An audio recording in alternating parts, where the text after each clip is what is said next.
and alongside my co-host. Nathan Taylor. All right, and today, Nathan, our special guest is Brian Becker, founder and CEO of Class Four. How you doing, Brian? hmm Doing great. Thanks for the intro, Brandon. Nice to hang out with you all. And anytime I get to spend time with Nathan and his crew, it's always a good time. So Absolutely. Can you do a quick favor? Just introduce us. What you do, and why we have you on a technology talk podcast. And just remember, this is like lunch, right? So we're just kind of keeping it open, and just have fun with it. It's nothing crazy. yeah, sure. So Class Four, we're an IT consulting firm that I founded last June or so. We've been open for about a year and a half. We specialize in fractional executive and high level strategic alignment with business. We're a very business forward organization. We firmly believe that IT and security lives to enable the business and not the other way around. So we work very, very well with executives, operations, finance team members, and especially in lines of areas of businesses that have compliance requirements. We really help set a strategic way forward while meeting compliance requirements while enabling the business. We also do some M&A, some projects here and there, and then I have a small managed services footprint for nonprofits and smaller companies that are cloud only. So I've been in the technology business for, gosh dang it, is it 20 years now? 2001. It's been a long time. But yeah, we're millennials, the zennials or whatever, has seen the rise of the internet, the rise of like virtualization, the evolution of now AI, big cloud lift, hyperscalers. It's just been a wild ride and it's just been a lot of fun. So I would like to say the same as like it's been a wild ride with all these new security and compliance and privacy laws, but that's not as fun, right? So everything changes. That's the only constant is change, and we're going to continue to have that, especially in technology. So it's absolutely true. I like the fact that you use Xennials. Yeah, do I dare not be like, I don't want to be a Gen X or millennials? It's just some of us gas people that grew up with like Game Boys and stuff and in ICQ Messenger. And have you ever heard of the Oregon Trail generation? No, I haven't. Yeah, that's the one where like you're kind of born in that spot of like late 70s or early 80s to mid 80s or somewhere in there. Because we're kind of raised on the streets like the Gen X, but like we were, I don't know, they call us millennials, and I don't know why. Yeah. It's a fun little debate though, because it's gosh, I think it was if you were able to sit in a classroom and remember the Challenger, you're a Zennial. The Challenger explosion was the first big thing that happened, right? And then Nirvana came along and the grunge. More for that and the Jinko. But anyways, yeah, I don't know how that ties to technology other than like number munchers and Oregon Trail, Well, I mean, that's kind of my first introduction, right? We still had the computers in the library or the library book room. And I remember my first game was Where in the World is Carmen Sandiego? Yeah. Heck yeah. I remember all those. Yeah.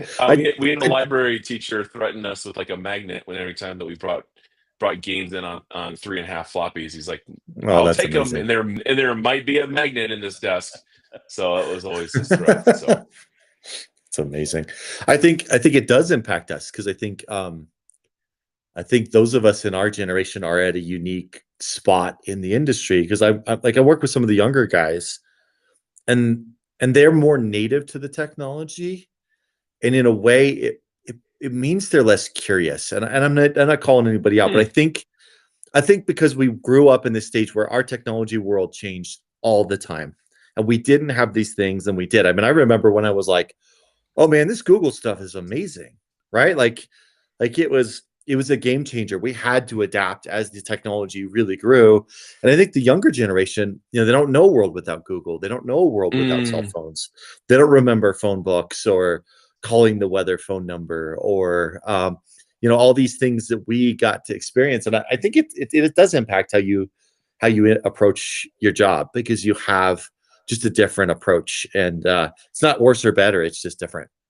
So yeah, one of the advantages I've always heard and read, and even kind of suits me now today, is that we grew up into a world where we still had to look at somebody in the eye and communicate face to face. There wasn't a digital equivalent to that, and the ability for I think the Zennial, the Gen X Zennial transition is we didn't get access to this technology until late in our high school, and so we still had to Yes. memorize phone numbers, and we still had to, ask go directly to face and face to face communication to help build those social skills, which I think are really benefiting obviously us in my entrepreneurship journey. But I think it just gives us a leg up, especially in a world where digital and Zoom is the norm, and you get in front of somebody, you can really connect really well. And that's just for me growing up Mhm. in small town Iowa, right? So, yeah, it's a Yeah. community builder.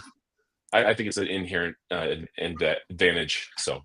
Yeah, I do too. It can be hard with employees who are younger and just like it's like you're hurting their souls to ask them to turn on the camera. But I'm like, I can't manage you if I can't see you. You know, it's like Mhm. I'm sorry, but I think it hurts their souls just to try and get them to call someone sometimes, right? oh You right, know, yeah, it's like pick up the phone. it's like they're so used to text or these other things. I remember back when you wanted to find where someone was, you go find where all the bikes are piled down the street.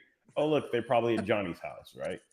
So Yeah, yeah, I think when I talk to them and like the look on their face, like, yeah, just call them. And they're like, yeah. what? I have to do that? So I Where I have heard from multiple salespeople in very, very large organizations that says their most effective recently sales tactic has not been marketing, it's been picking up and cold calling executives, straight cold call. And yeah, they said wow. the older generations still pick up the phone, they're a little bit more trustworthy of the phone. Whereas if somebody cold calls me, I give them the glare of death through the Yeah. digital world, right? So, Yeah. you know, We sound like a bunch of old men, and we're yeah. fulfilling those Geico commercials about becoming our parents. That's us right now. So get we off should my change the lawn. subject. Yeah, I would agree there. Get off my Oh lawn. man. Well, We should make a Brian, commercial like that, Nathan. It'd be fun. we should. We totally should. Well, Brian, I'm excited to pick your brain. I'm a believer that the fractional world is going to explode. I think there are, this world of I have a partner and they have the answers to security and data and networking and digital marketing and websites and databases. I mean, the menu of things we're expected to know as IT providers these days is intense. It's insane. And I think especially the mid-market is quickly realizing, hey, I want a really good service provider. I want a really good security provider, but then I need that fractional CIO CTO thing. So I think that's going to be an amazing space to be in. So what are you learning as you're jumping into doing this full time, this fractional role? Oh man, great question. And this we could spend all day on this. Sure. Um, I'm getting a sense from the organizations that I work with is they are more interested in the gig work rather than the buy and it leads to painful layoffs and whatnot. Google Yes. Hat right now, I believe I read an article the other day, has more contractors than full-time employees. Skills are Wow. cheap, hire for skills, hire, and then if you want to bring somebody in, it's passion, how to add value. The biggest advantage that I've seen for my company and me in particular coming in is I have a great network. I am very upfront and I bring what the businesses need and I'm very temporary. I can be temporary. And it's a transaction. They don't have to pay me equity, they don't have to pay me bonuses, they don't have to worry about my health care. We come in, we execute, and we get out. I am a big fan of getting in and adding value and getting stuff done as quickly as possible, as long as you understand the business needs and do it in a safe way that helps enable the business. It doesn't put them at risk. And the way that you do that is you bring in a company that has a network. You hire class 4, you immediately have somebody that's run IT information security for companies with billions of revenue. And then I know people like Nathan Taylor. I know people like people in my environment that I would say in Denver, if you had a Mount Rushmore of the hackers out there, I could name the Thomas Jefferson, the George Washington, and point them to you and get them an outstanding service, and just eliminate the ways that they have to go and communicate and market and find new vendors and things like that. You also, if you go fractional, you get the best. You get people that you probably wouldn't be able to afford um, in a full time role. I know that the regular C level right now, if you want to hire a CIO, CTO, or CISO, they want $250,000 to $350,000, and that doesn't even include benefits bonus. Whereas you can get an hourly package that is going to get an outsider coming in with the incentive to help your business as quickly as possible and as rapidly as possible meet your needs, and then you just pay extra for a point solution to get compliant, and it's very cost effective, and you have an ally in his entire network rather than having a pigeonholed CIO CISO that's making a lot of money, and then you may eventually have to fire, and then you're paying 6 months to a year severance while you try to find a new one. It's a great try before you buy model as well if you really want to bring it in-house as well. So you're seeing with a lot of the tech layoffs right now on a macro level is they're laying off middle managers. They see a lot of incentive and especially capability in AI products moving forward that could help enhance or fill that gap. I think I saw a comedian out there says an AI could probably do a better job at CEOing than CEOs, which I don't believe yet, but who knows what's going to happen. It's a wild world we live in right now. So yeah, it depends on the CEO for sure. Yeah, right. Seriously. So Brian, what's your opinion on AI?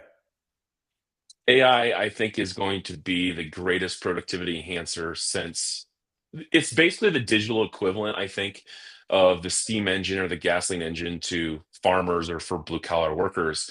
How it was a labor, it gives leverage to the mind that knows the domain and makes the great even greater. It helps lower the floor of what makes a 10x engineer. But there's also a whole lot of downside and backside of that as well, from a security perspective, cultural perspective, etc. If we think about where AI comes in for white collar workers, I use it every single day, but there's also an impersonality to it, and it's just a different way of culture of change that we have to think about within our jobs and where it will tie in, because everybody's tying in AI to everything now. Yeah. And what's the true value? Is the value in the AI or is the value of the user? And there's going to be a balance going back and forth. Is a user that knows how to use the AI is going to be incredibly powerful. Somebody who does not know how to use it is opening yourself up to risk. Hey, I'm just going to copy and paste this code and put it in. They're going to potentially automate their jobs away, which is a great thing. But on the flip side is, how are we really knowing we're getting the value out of our employees, et cetera? So there's a lot of conversations to be had of where it's going to sit inside our organizations. In my opinion, it needs to be a centerpiece or at least a plan within every organization with an IT function is, what am I doing with AI? Gartner agrees with me. It's Gartner had an article come out. It's like AI and what we're going to do with it is the number one item on CIO's hit list. Yeah. And a lot of my customers and clients are very, very curious, if not already developing their own internal capabilities with AI on their internal data, on a productivity enhancement, and how to continue to add RPA and digital transformation into their day-to-day processes. Yeah. I love that what you said. Is that what you're saying too? Is that what you guys are seeing too? Because I don't think I live in a bubble when I say that, right? No, you're right. Yeah. It's pretty accurate. I mean, I think the biggest concern is people are always worried, what happens to my job, especially like under mid management. They're like, what happens? Like, that's what I see. Like, people are like scared of it, but you're right. Yeah. I mean, if you effectively know how to use it, you're going to be 10 times better at your job because you're taking away all the, I guess, menial task work, and so that's really where the advantage is. And, when we had cars come into place, people that took care of the horses found other jobs so that things will be okay.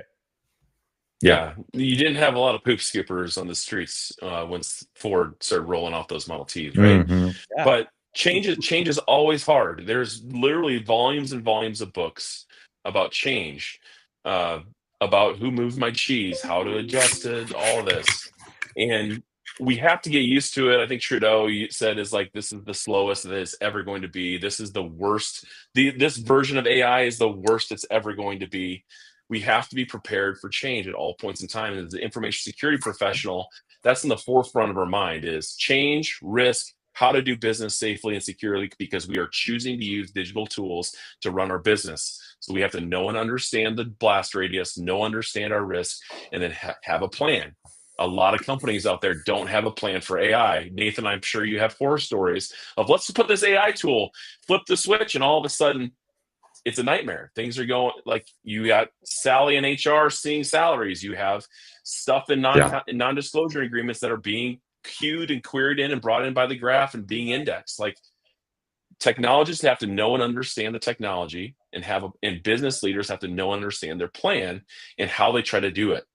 I've been advising companies is that, and I gave a talk on this the other day, is if you don't have a specific question that you want answered by AI, you are going to have a juggernaut in your organization that's going to be over budgeted, over resourced, and not bringing any business value.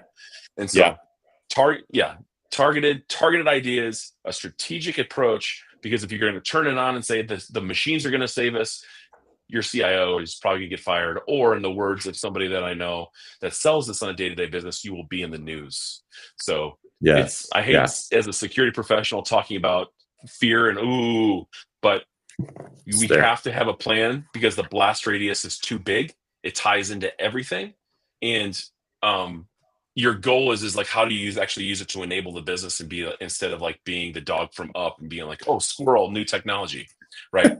Having a plan, building into your overall plan is very, very important. Yeah, I liked a couple of things you said. You said the mind that will have leverage in that domain, like that idea of like, I've talked about this a lot. I struggle with this myself. I'm a very busy person managing a division, not in the technology like I used to be.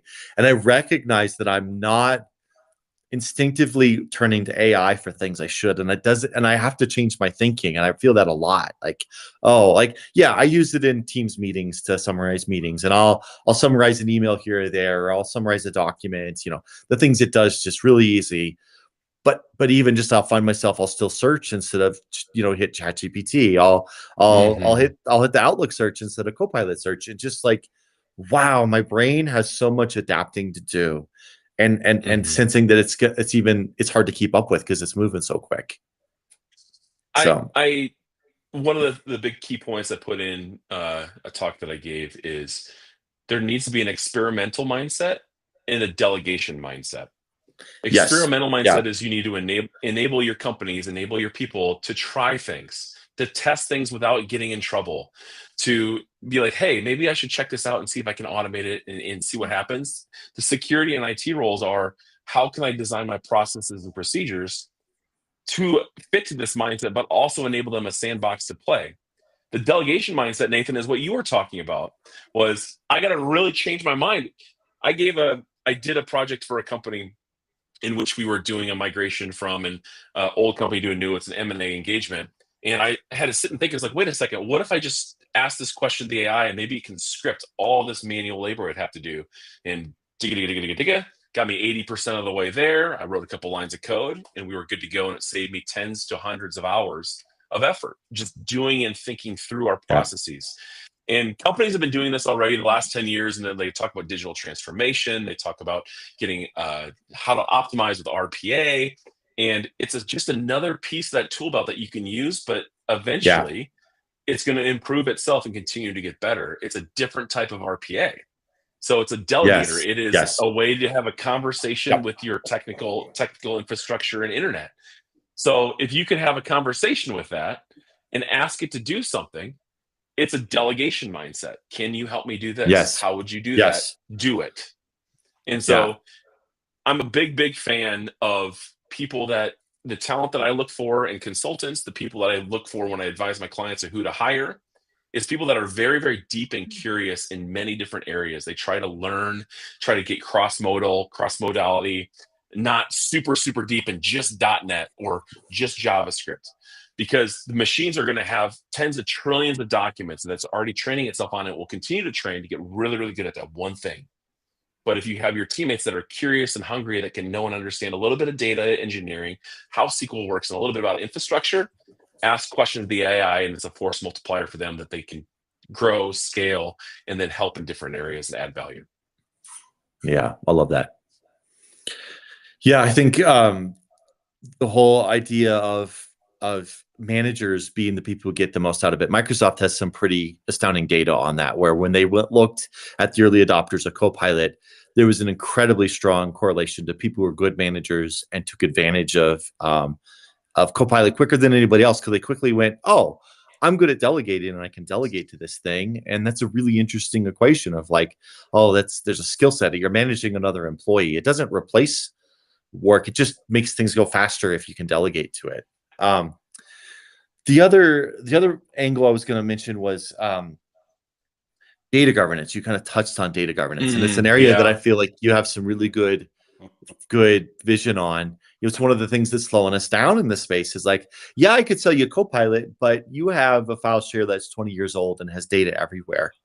And data governance is really hard in the small business space. 15-person companies, 30-person companies, they have a 30-year-old file share that's been migrated to SharePoint. No, there is no data governance. The accounting team has their stuff locked down, HR does, but that's the data they know about, they have locked down.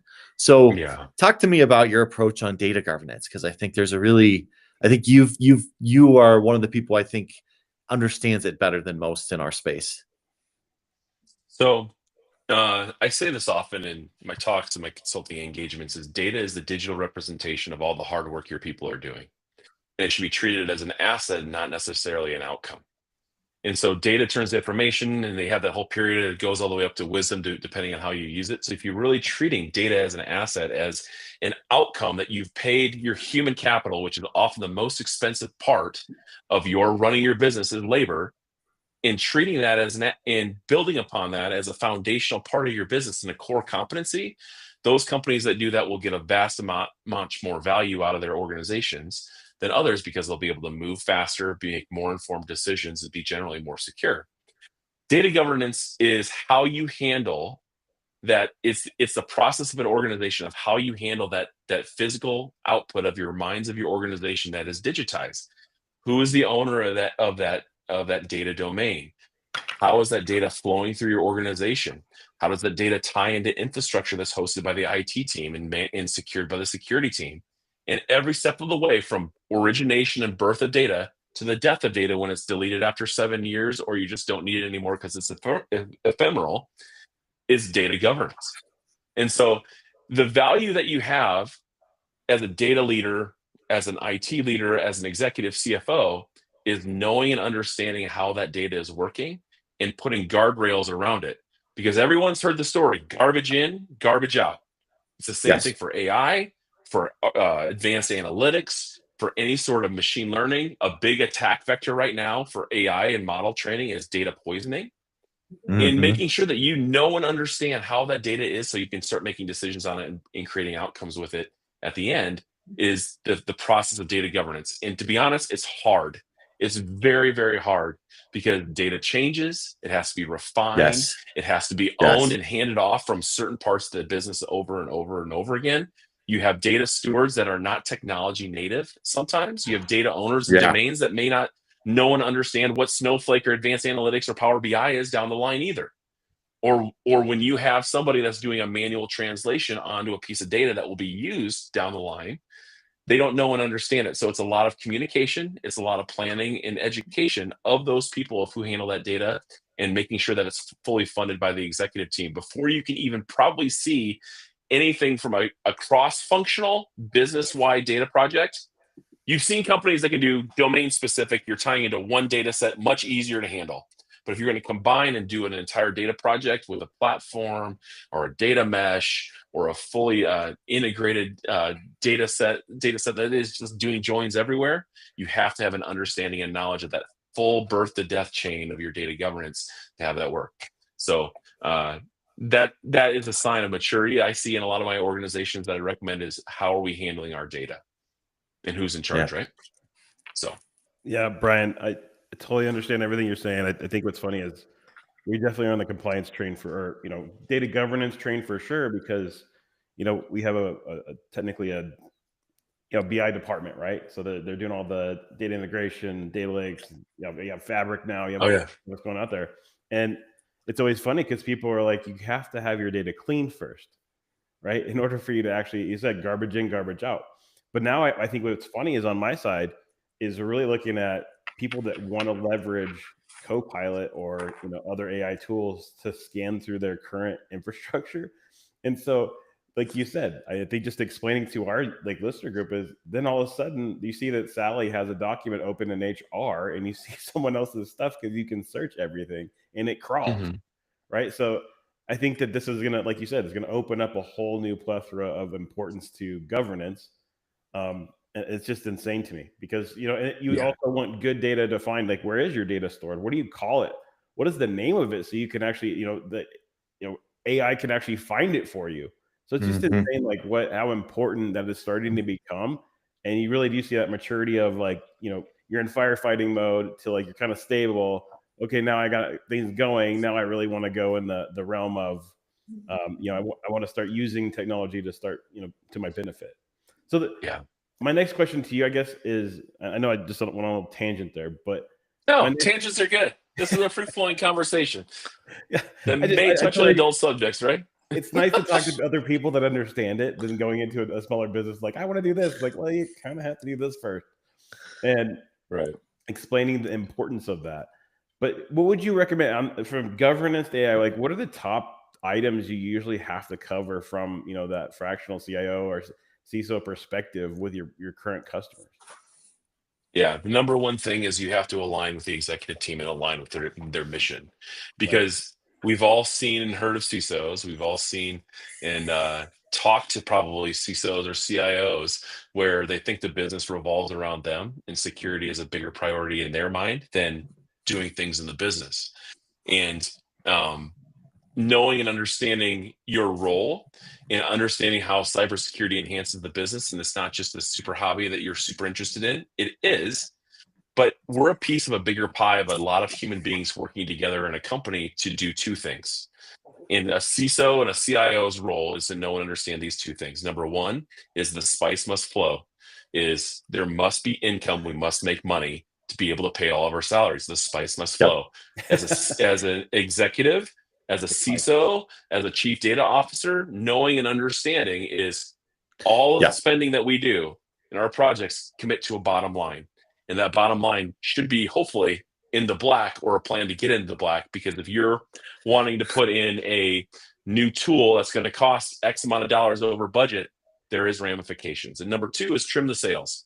How do you find the right Goldilocks zone based on the executive's investment, your current resources, the state of the business, the headwinds that you have, the security risks that you have out there, the risks of operating, the industry that you in, of the perfect spot that's not too hot, not too cold from a security data capability platform of ongoing costs and maintenance is essential as well. So controlling costs and making sure that you're able to run the business in a way that you are going to continue to make money long term is a pretty key thing that I try to state with my customers and say we need to align and make sure that security is not the king of the hill. It's the team that's the king of the hill, but make sure that your needs are being met so that you don't sink the entire company, right? So number one, you have to align with the business, you have to align with the executives. And number two is you have to have those questions in place of what do I want this technology to do? What do I want these outcomes to be, which relate to the spice must flow and the trim the sails, and how that aligns with our operating model, and then taking into account change management. Because ultimately, your technology is going to be used by users or users down the line, your customers. How is that going to change the way they do it? Take Sonos, for example. Sonos thought they would be launching these brand new products. They would write all this new software. They redid their entire app. But guess what that app did? It broke all of their old speakers and software, so they couldn't even work. You have people spending $2,000. You have consumers spending $2,500 on a speaker system that is supposed to work out of the box. Their app can't even play music. Knowing and understanding how the technology be used and what metrics and outcomes that you can tie to that individual project will help relate back to the spice must flow and where are we at in our Goldilocks zone, how we execute. That's the starter that I have. And then I say any new AI initiative that you want to do, your data must be right. In oil and gas customers, I say if you don't have an LOE, which is a dashboard of how the well is breaking down of the expenses, is like you shouldn't even start in AI. You shouldn't even start on a platform until you can do the basics right. Knowing and understanding where your data is coming from, the data lineage, where your security is. I like to call this, as an information security professional, what is my blast radius for in an issue? If the blast radius of your issue, for example, turning on Copilot without guardrails, is the entire company, you should not do it at all. You need to know thyself is the most important thing that you should most important saying that you should have is an information security professional doing technical remediation is, do I know where my assets are? In this case, data assets. Do I know where they're created? Do I know how they flow and where are they going? Mhm. Because if you don't, that's how you get data in Snowflake and in Databricks and in AWS and all over the place. And that's how you have breaches happen. And that's where you get Yeah. fined and all that stuff. So from a very, very high level, to answer your question, align with the business, have a foundation, and then know your blast radius. Yeah, that's huge. And ask and have a question to answer. So is Yeah. the word spice, does that come from Dune? That's correct. The spice must flow. So what is that? Great books, great audiobooks, pretty good movies. I think something you talked about that I think is just such a key piece is like you dropped it in passing. What's your data retention? This is the problem with small business. Most small businesses can't spell retention. Like they don't, like that's not even something they've thought about. Like, what do you mean data retention? Well, what's your policy? We keep it all forever. And you're like, well, these are the challenges. Like you said, we played a little bit with AI on some of our documentation at one point, and I've told the story before, but you have kind of crappy documentation, all of a sudden you have bad AI, right? Like you really got to be careful about what data you're providing. So if you've got 20-year-old data that you're loading into your AI model, that's a recipe for having a really poor experience in AI. So And data never dies unless you explicitly kill it. And there's a reason why in every single compliance standard they have, do you shred your drives? What is your retention period? Because incidents happen because people don't delete emails. And then ask any chief legal officer is, do you want to have anything that's older than 7 years in your inbox? Do you really? Because any discovery that you do, if you get sued, goes back as far as you have documents and data and emails in there without a good retention plan. So that's all part of the information security realm as well too. I think we talked for hours about this, the AI stuff. You mentioned RPA. I want to have a follow-up conversation on RPA because I had a revelation on that a couple weeks ago. So let's get you back on soon. Really great content. Like I said, I knew this going in, but I just really respect your approach on this. This is a hard topic, and you're really good about communicating about it. And I think our space is really struggling to get up to speed on this because it is a more enterprise M&A, oil and gas kind of thing where you've thought about data. A lot of our small business haven't, and so it's a great opportunity for us to learn and grow. It's one thing though. Oh, go ahead, Rainer. No, but next time we'll talk about Teams too, because I know that I heard that you love Teams. Oh God, Microsoft Teams is the bane of my existence. But anyways, it is, and I would love to come in and have that conversation, guys. I appreciate the opportunity. Especially in the small business space, I just really want to encourage your executives out there. Is if you're doing AI, if you're doing anything technology with AI, it is an entire company decision. It is not an IT decision. And so that is a whole big pile of strategy worms to talk about. I would love to chat about it anytime you want. So perfect. Love it. How do we get a hold of you, Brian? Oh yeah, so classiv.com, class 4 is the website, Becker at classiv.com, and then I'm on the socials and at _BeckerB. I talk about baseball, I talk about Z-Y axes and spin rates, and then I'll rant a little bit here or there about a baseball player or something, and the Packers as well. That's correct. And so I think I was most famous for a while as my beloved Hawkeyes and their coach, who's not awful. He's just been there a while, long in the tooth, and just not the forward thinking and innovation we should have for someone that's making $7 million a year, right? So whatever. All right. Nathan, you got anything else? Next time, Brian will have some opinions on things. So I'm sure, guys. I appreciate the time, guys. Take care of yourselves. And Nathan, it's always good to see you, man. So thank you, sir. Yep. And to our listeners out there, please don't forget to like and subscribe, do all the things that make us popular. So appreciate it, Brian. We'll talk to you next time. You're welcome, guys. Thank you. Yeah. Are we good? We're good. I'm keeping it open while it uploads. Good.